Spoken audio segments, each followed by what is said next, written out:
सौतन की सुहागरात पार्ट 2। धूमधाम से शादी करने के बाद समर्थ और देविका घर आते हैं।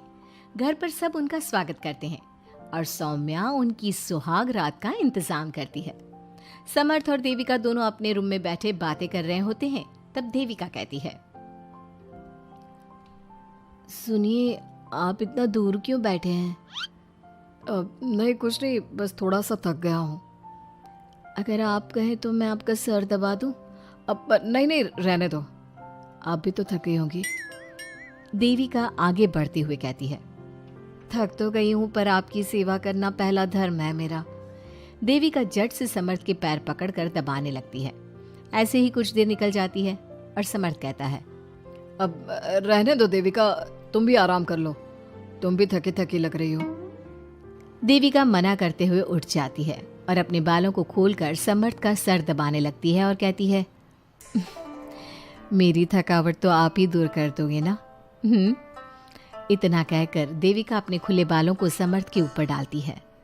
समर्थ देविका के जाल में सम्मोहित होने ही वाला होता है कि अचानक से दरवाजे पर किसी की दस्तक होती है।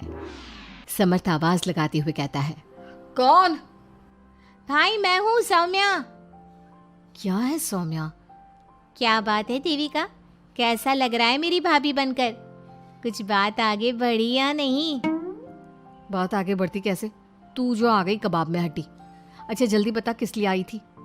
सौम्या ठिठोली करते हुए कहती है, क्या बात है देविका, बहुत जल्दी हो रही है। वैसे मैं तो दूध का गिलास देने आई थी। आखिर मेरी सहेली की सुहागरात में कोई कमी नहीं होनी चाहिए। देविका दूध का ग्लास लेते हुए जल्दी से दरवाजा बंद कर लेती है और पीछे मुड़कर देखती है तो समर्थ तो सो चुका था। देविका समर्थ को उठाते हुए कहती है, सुनिए समर्थ जी, उठ जाइए ना, सौम्या दूध देने आई थी, इसे पी लीजिए फिर आप सो जाना। समर्थ नींद में उठता है और दूध पीकर फिर से सो जाता है। देविका उसके बगल में बैठी कहती है, सुनिए समर्थ जी, आज हमारी पहली रात है और आप सो रहे हो। समर्थ नींद में ही कहता है, देविका मैं बहुत थक गया हूँ, मुझे बहुत तेज नींद आ रही है, तुम भी सो जाओ। सोने के लिए तो पूरी रात पड़ी है, आप उठिए ना और कुछ देर मुझसे बात तो करिए। देविका जिद करते हुए समर्थ को आधी नींद से उठा देती है। समर्थ उठकर बैठ जाता है और कहता है, बोलिए देविका जी, आपका हुक्म सर आंखों पर। सुनिए, मैंने सुना है कि पति अपनी पत्नी को पहली रात कोई तोहफा देता है, आप मेरे लिए कुछ नहीं लाए क्या? वो मैं कैसे भूल सकता हूँ, लाया हूँ पर वो दूसरे रूम में रखा है। तो दिखाइए ना क्या लाए हैं। अरे अभी तो कहा कि तुम्हारा गिफ्ट दूसरे रूम में है, तो जाकर लेकर आइए ना। अगर अभी गया तो घर के सब लोग जाग जाएंगे और 10 तरह के सवाल जवाब करेंगे। मैं सुबह दिखाता हूँ ना। समर्थ इतना कहकर लेट जाता है और लेटे लेटे देविका से कहता है, अच्छा सुनो देविका, मुझे बहुत नींद आ रही है, मैं सो रहा हूँ, तुम भी सो जाओ। देविका समर्थ की बात सुनकर कहती है, आपको तो हमारी पहली रात की कुछ पड़ी ही नहीं है। इतना कहकर देविका भी उसके करीब आकर लेट जाती है और सो जाती है।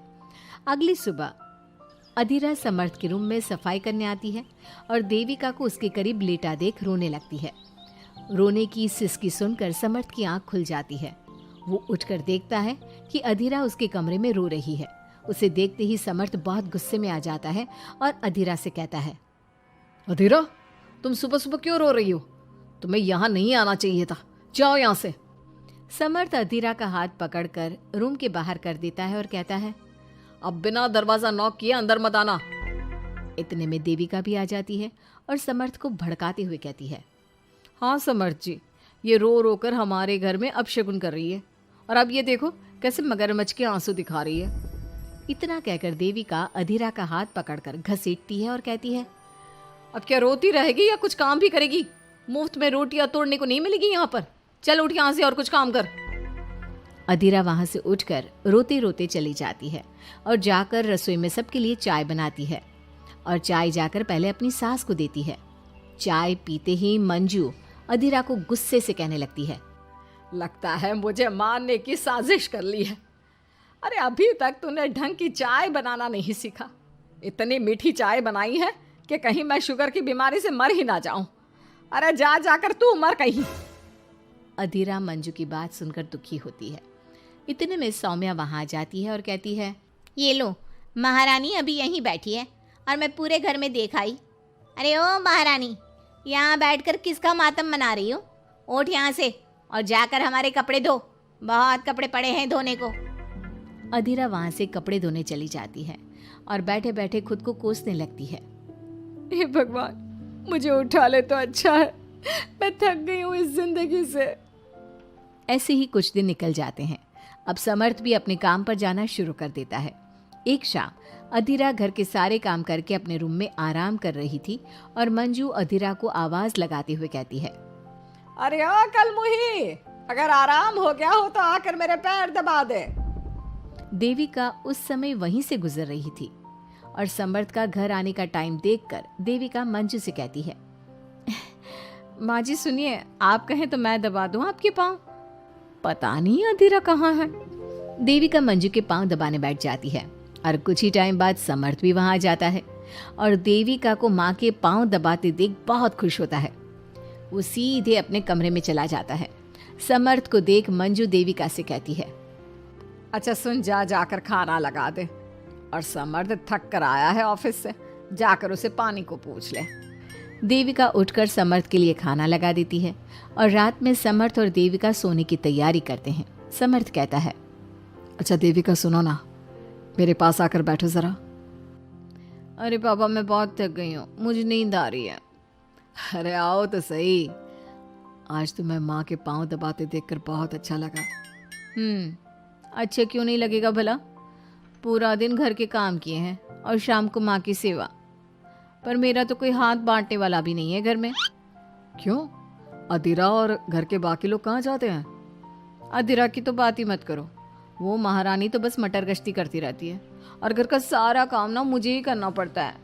मेरी तो किसी को पड़ी ही नहीं है, मैं तो सिर्फ एक नौकरानी हूँ इस घर में। अरे नहीं नहीं, ऐसा मत बोलो। क्यों ना बोलूँ? आपने मुझे वादा किया था ना कि आप मुझे रविवार को फिल्म दिखाने ले जाओगे और कपड़े भी दिलवाओगे, पर आपने तो एक भी वादा पूरा नहीं किया। अच्छा बाबा, कल रविवार है, कल ही चलते हैं और तुम्हारी सारी शिकायत दूर कर देते हैं। खुश? दोनों सो जाते हैं और अगली सुबह समर्थ और देविका बाहर घूमने चले जाते हैं। अब समर्थ पूरी तरह से देविका के वश में हो जाता है। देविका जो कहती समर्थ वही करता। क्या समर्थ को कभी अपनी बहन और दूसरी पत्नी की सच्चाई पता चल पाएगी? अब क्या होगा अधीरा का? इसके लिए हमारे अगले एपिसोड का इंतजार।